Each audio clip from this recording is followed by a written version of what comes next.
Duha ka classroom ug usa ka computer room sa usa ka tulunghaan sa Balot Island, Sarangani, Davao Occidental gikordon human makitaan og pagliki human ang 6.8 magnitude nga linog. Klase og trabaho sa tibok probinsya sa Davao Occidental suspendido. Gikordona sa mga personahe sa Sarangani Municipal Disaster Risk Reduction and Management Office kon SMDRRMO ang duha ka classroom ug usa ka computer room sa Alberto Olarte Senior Elementary School sa Balot Island, Davao Occidental. Human makitanog dakong liki sa pundasyon niini human ang 6.8 magnitude nga linog niadtong Biyernes sa hapon, November 17.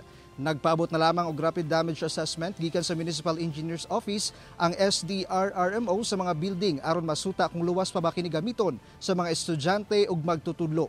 Samtang gisuspende na sa provincial government sa Davao Occidental ang klase og trabaho sa tibuok probinsya sugod karong adlaw hangtod ugma, Nobyembre 21, alang sa nagpadayong assessment sa lokal na kagamhanan sa mga building nga nakasenate og pagdaot tungod sa linog.